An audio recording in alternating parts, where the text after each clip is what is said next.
Hi, it's Corinne from My Chemical Free House. This is going to be a part of a series on non-toxic, affordable, and mostly do-it-yourself, or they could be do-it-yourself, countertop options. So I'm going to start with the least expensive. I did some little trial experiments here.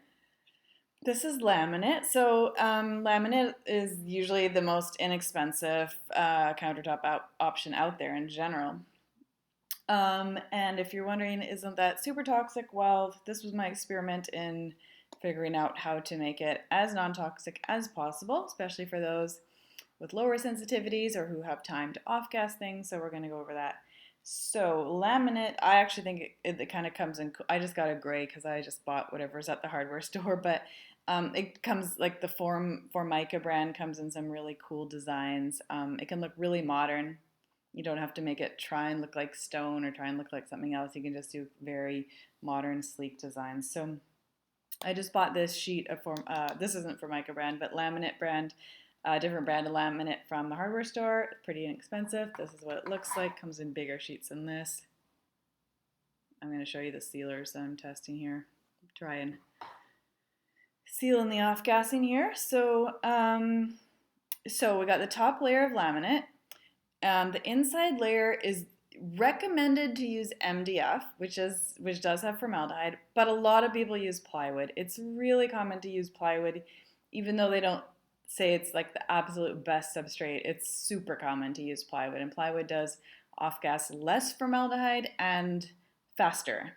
So what I would do is I would choose which one you want to go with and start off gassing it. So I had a sample piece of plywood and a sample piece of MDF, and I just let them off gas for a while. That just means you need to let them sit somewhere where they're not going to warp, where there's the humidity and temperature is decent. The higher temperature, the better. If you have a spare room or a garage that is not super cold or super damp. So off gas that for some time. That's the first step. And the top layer, actually. So when they do the VOC testing on Formica and other laminates, they're testing the top. The top is a plastic that's quite benign. Like if you just had the plastic, it wouldn't be so bad. And then there's these laminated layers on the back, and there's formaldehyde on the back. And that's really very obvious to me in both the brands that I tested. It was the same off-gassing formaldehyde odor. It's stronger than you might think for something that's only this thin. If you're not very sensitive, then you probably don't need to worry about this. But if this is for people that are, moderately sensitive, probably this would be the stages that you would go through. So you're off-gassing this. You're off-gassing your MDF or your plywood. And you might even look through the hardware store at ones that maybe have been sitting there for longer. That's what I did. It was easy to do when it's a scrap, of course. Harder to do when it's a new sheet. But still, so you're off-gassing those two parts. Then you are, so what I experimented with was sealing this back part. I used both shellac, this one's AFM Safe Coat Safe Seal product. They both did quite a bit to seal it in. You can just tell, like I left it half and half. It's very obvious to me. I can pick up formaldehyde really easily with my nose at way lower levels than what they say is, the level. Oh, this is from Mica brand. Okay, sorry.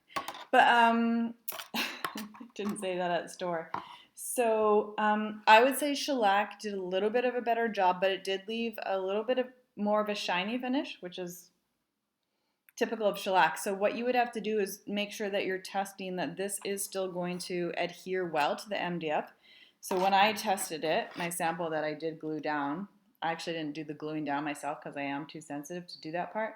But I didn't seal the back of the Formica laminate that time. So you'd have to do a sample piece. It's very easy.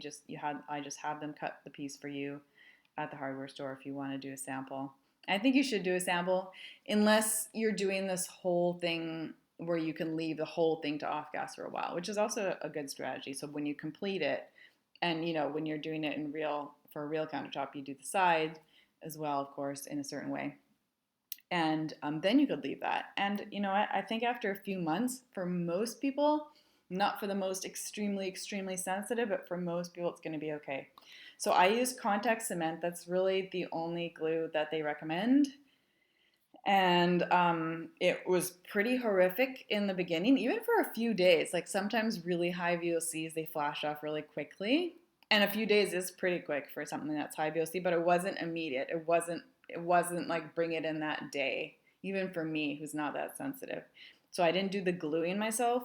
You can find lots of YouTube videos on how to do it, and I don't know if the kind of contact cement really matters. Honestly, they're all high VOC. They're all going to flash off pretty quick as far as I've seen, as far as I know about contact cement. So there's a special way to apply it, but you don't want to do that. You don't want to do that if you're sensitive. That's really intense. And then, like I said, for a few days, and then that went away completely, and I could now pick up the odor again of the formaldehyde of the Formica, the formaldehyde of the MDF. That all became more obvious again because there wasn't that contact cement off gassing anymore, in my view. So then, if you don't seal the backing of this, because I'm not sure that that's going to adhere as well, you could again do a sample, but then you can start sealing up the back and the sides. So this one came with some paint on it, which actually did seal it a little bit, but the ends were, of course, super obvious with the off gassing. So I tried both, again, shellac. Sorry. I did shellac on this side, and then I left it half and half to try, and I left this side unsealed, including the edges, and just tested that. Both, and then I added Safe Seal to that side to compare the Safe Seal with the shellac. So Safe Coat, Safe Seal is what it's called. So they both definitely sealed in formaldehyde. I'd say shellac was just a little bit better.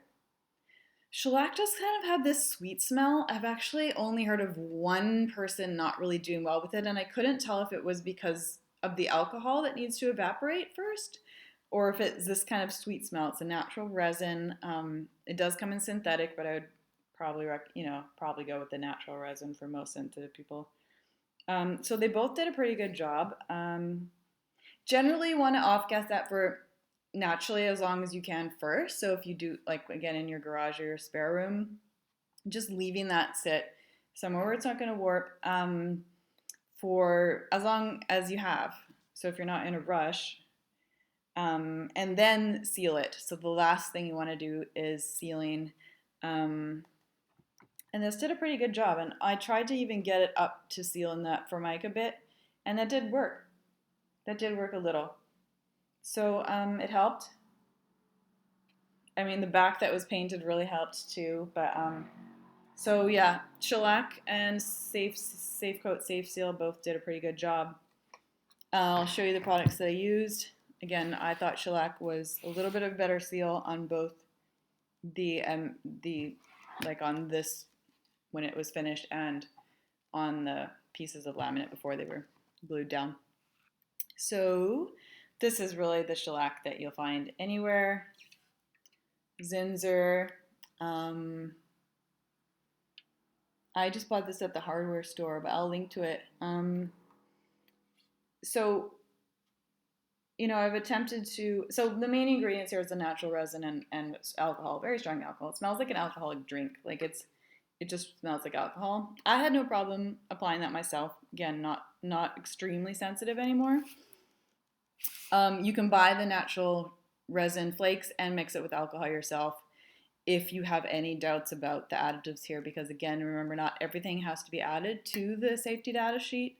If it's a small amount of preservative or something, we may never know for sure until they're required to reveal everything. But I would use this personally because it's really easy to just buy that at any hardware store. It's not special order or anything. So Safe Coat, Safe Seal, really good product. Maybe you would prefer this because maybe it's easier for you to apply yourself. Maybe that alcohol, the fumes of the VOCs from the alcohol, maybe you don't like. So you may prefer this one. It has its own odor. I don't really know how to describe it. It's pretty strong. Like that would knock out a lot of people. Like don't do that right to the bottle if you're sensitive. But it may be easier once you don't, you're not going to be using very much. You don't actually use very much. It's very milky. It's very liquidy. Like it's not very, it's not very thick.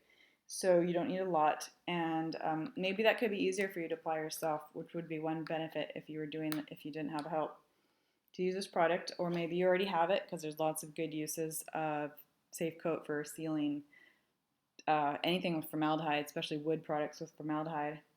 Well, it's made specifically for that. So cabinets or wherever you have plywood or something. So yeah, you may have a preference there on which one you want to use. This one, there are some green building supplies that sell this, but usually that's going to be an online order. So I'll link to that. That's usually going to be from Green Design Center, Building for Health. Excuse me, that's my phone. All right, so that's the first countertop. I think it is doable if you have time and if you're not in the extremely sensitive category. Go through those steps. Go through those steps of off-gassing, having someone else glue it, and then sealing it, and then maybe off-gassing a little more. And let me know how it goes, if it works out for you, if you're sensitive to chemicals or if you're avoiding chemicals. All right, bye for now. I'll link to the countertop post, and I'll also link to the shellac and the safe seal. Okay, bye.